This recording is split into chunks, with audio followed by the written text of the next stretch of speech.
This one here. This for Harlem.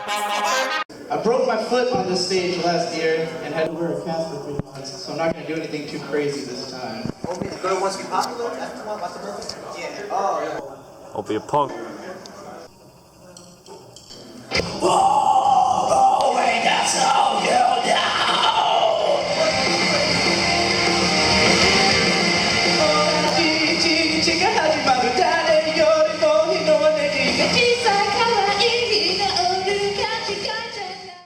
Oh, buddy boy! This has been a long time coming, hasn't it? There would be no sadness if we were super gay. Just unicorns and magic if we were super gay. We would all be flying on a tasteful pink duvet, but mostly time. Hey everybody, it's Digibro here, and I'm joined by my mom, Timum, as you go by online. And I just walked to Food Lion down the road, a block away, and bought 3 Lunchables. 3 of the same Lunchables. You can make them. As you can see, I got one that's the fully loaded with the drink and the snack, whereas the other 2 are just the pizzas. Because, you know, like, I don't need more than 1 drink and snack. I just need more than 1 pizza. It's cost effective. And then I just happened to be listening to a song by the rapper Danny Brown, where he says the line, "Lunchable for dinner!" And I was like, what? Lunchables for dinner? That's what he sounds like, Danny Brown! And I was like, Lunchables for dinner?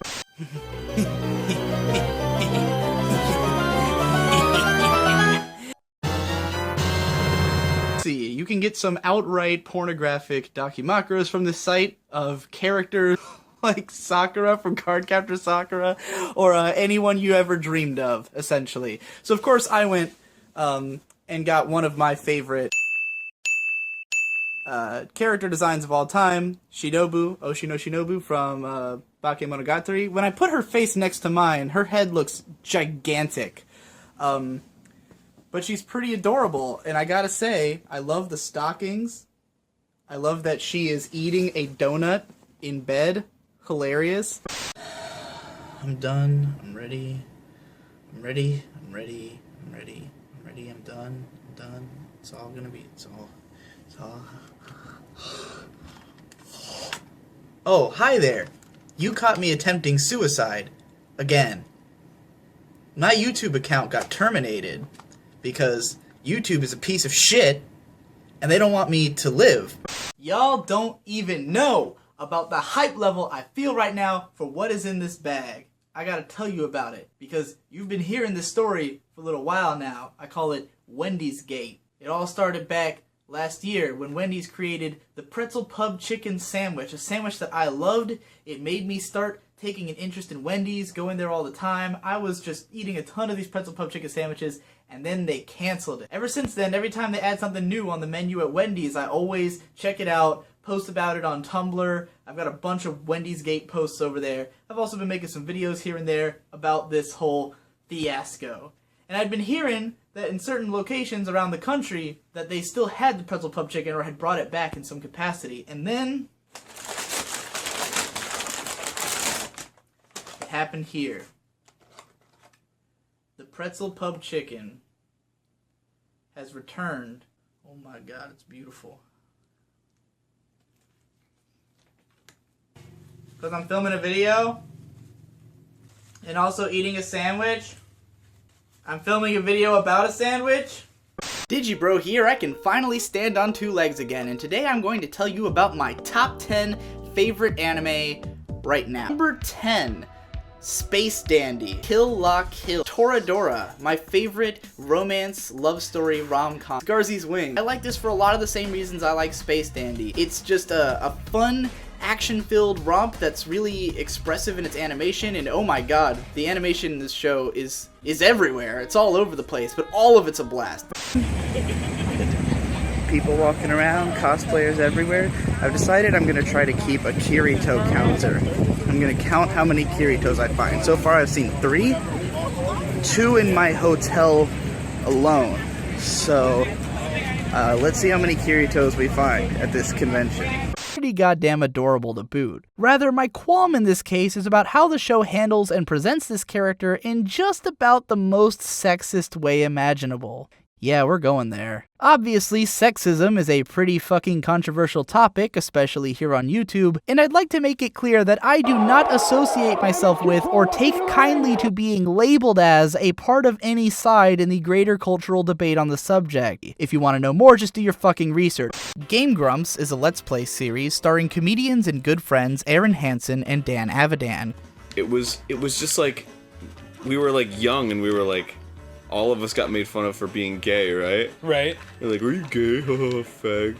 Right. So we were like, we're not gay. We're probably more secure with our masculinity than any one of you. Right. That's how it works. So we were like, I have an idea.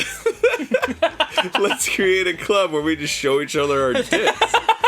Number 3, Sonic Adventure DX. Aaron's particular brand of humorous rage always makes for some of the show's funniest moments. Here's what this says. Sure, you can use the lit up panels on the wall to climb up, but why bother? Just glide into the wall and climb up. There isn't a lot to say about this stage. Oh, this fucking... Oh my god. It isn't particularly large, so you shouldn't have much trouble locating the emerald pieces. What the fuck is wrong with him? I know. Like, what is actually wrong with this guy? Hold on, I'm fucking... What the fuck help does he think he's providing anybody? I'm gonna say the name out loud because people are gonna think that... Yeah, it's the FAQ walkthrough by Pizza!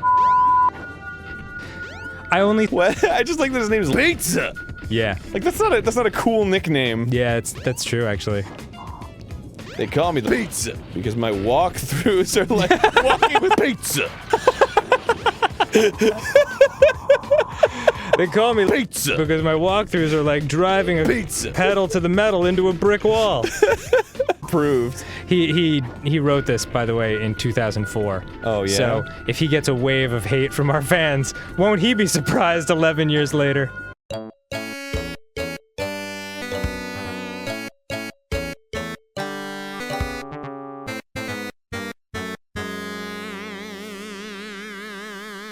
Its hilariously sexist portrayal of its new character. You know, I actually really like Keating's character design. If you made a show with this exact same character, but instead made her into a strong-willed 20-something-year-old firebrand with the personality of a leader, then I'd probably be sitting here making a video about how Keating is my waifu. It's just a matter of personal taste, really. I'm just not into this whole clingy little girl with no personality or initiative thing. She's gotta get old someday. I'm certainly getting there. But that's what this anime is about. It's about immortalizing this idea. This girl who will only ever be 13 and only ever be your little sister slash daughteru slash kohai, who will only ever look up to you and secretly want to ride your crotch, and who you'll only ever get to actually make it with once the inevitable doujins come out. This is the fantasy that they're selling, and it just doesn't really resonate with me. I'm just not buying it. I'm just not interested. K-On! Is my favorite anime series of all time, as someone who is a fan of the Deadpan Lollipop. It's time to get swole! I'm gonna do a anime training workout, otaku workout regimen by following this anime show that's on Crunchyroll called Anitore EX, a show that is designed to have a cute tsundere lolly little sister teach me how to work out so I can lose all this fupa here. You do like that? What the fuck? Oh, and then you go up at the end? Oh god! Why is it so complicated? This is definitely a fuck trade.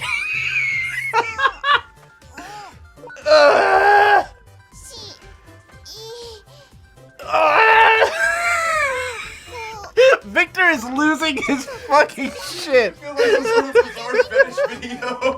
It is a bizarre fetish video. You know what I mean? What you're doing. That's what it looks like. You come over here and try to tell me that's not what she's doing. Oh god, it just keeps getting more perverted as I watch it. I have to. I'm like way behind. I don't remember what this was.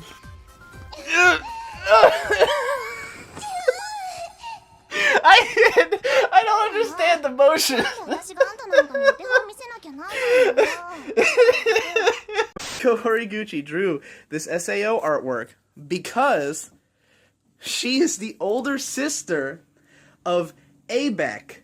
Abek, who is the character designer of the Sword Art Online light novels, the artist of the light novels, the person who first concocted these characters, the Kirito, the Asuna, the Lifa, the fucking, all of them. Look at him. This is him. This is Abek. He's the younger brother of the person who we're talking about.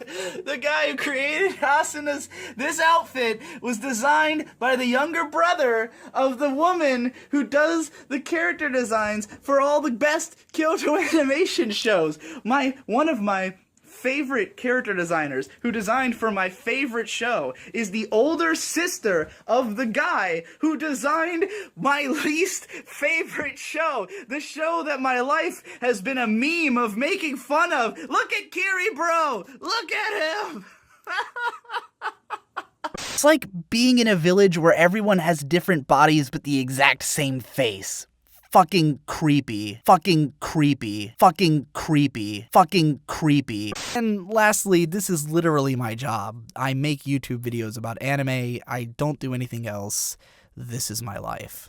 If you still think that there's such thing as objective or unbiased reviews, catch up with the times. I'm looking to get into some of that sweet internet drama. I'm sure have given me like a ton of views and good stuff comes out of it.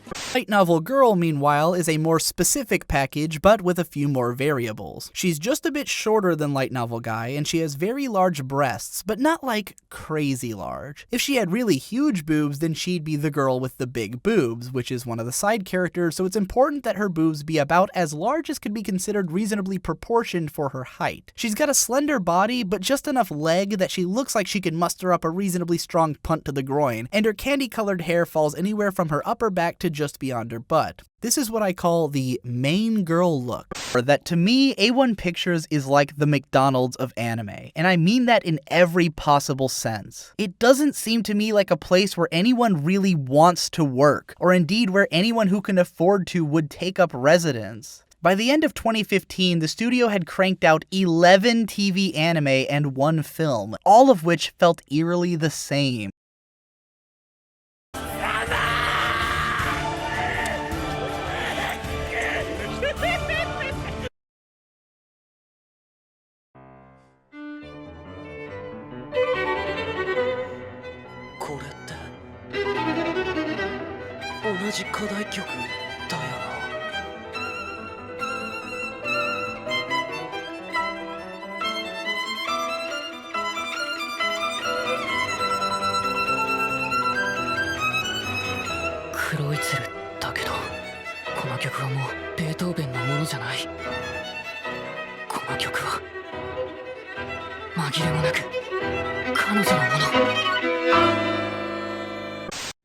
I finally broke my mind.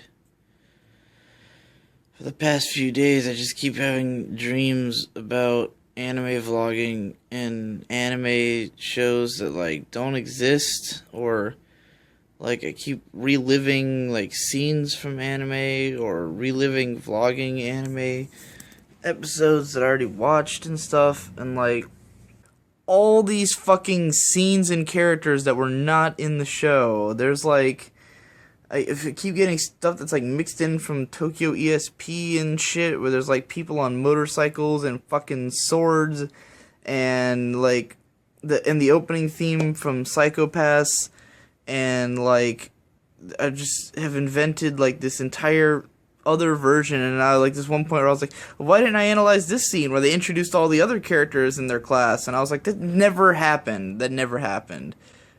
I've created like several episodes worth of extra content for Zankyo no Terror episode 1 in my fucking sleep, and I keep waking but it can literally speak to her. It's a talking motorcycle, and like it constantly is talking about how it's getting ridden by men all the time, and like just her whole thing is that she has this like take on life that she's essentially a prostitute that is also a motorcycle, and then at one point is revealed to actually be a trans woman because they had like taken out like part of the engine that would give her more horsepower, and therefore she identifies as female where she was born a male. So like, see, every year at Otakon, I end up buying like shirts, posters. I like getting stuff that I can have on in my videos or can appear in the videos. So that A, they can be a tax write-off, and B, they impact my work in some way. So I feel like I spent the money with a purpose. But, so I've bought so many shirts that don't fit me at Otakon before. I've bought so many accidental girl cuts or shirts that were either I just got the wrong size or it was a Chinese size and therefore didn't fit me at all. Personally, as someone who is at least as bad as Aaron at any game I've seen him play, because it's familiar, because it's there, because it's pervasive, because sometimes nowhere else is open and it's 4 a.m. and I'm starving, because when I'm in a new town and I don't know where to eat, I can see the golden arches on the hill and at least be aware that food is consumable there, because sometimes I don't want to pay for a nice restaurant, because sometimes I don't want to think that hard about what's for dinner, because sometimes it's all that I can afford and all that's nearby, because sometimes, against my better judgment, I just want it. I'm on my way to the press area to pick up a press badge. What that lets me do is skip all these lines going on, and will let me also skip all the lines in the convention, and also not pay for my pass. And also, if I wanted to, I could go to press events and interview people, and I'm probably not going to do any of that.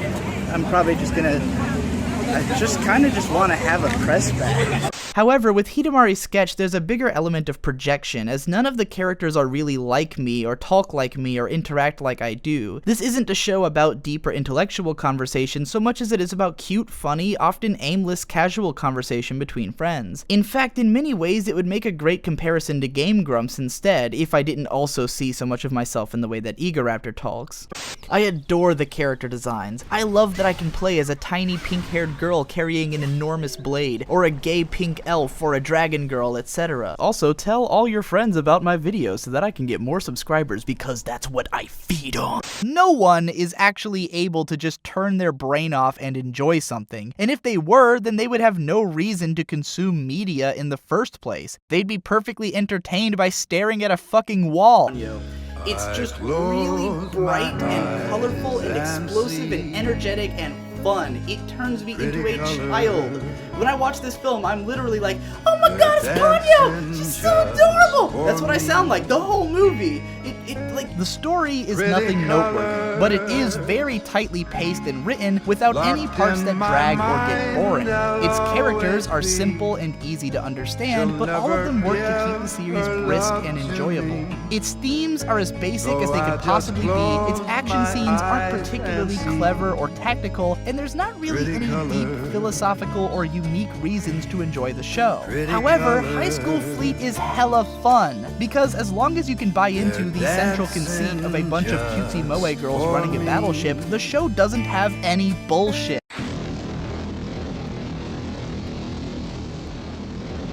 That the action is satisfying and engaging, even when there's not a whole lot really going on, because it's easy to understand the circumstances of each situation and how those situations are affecting the characters.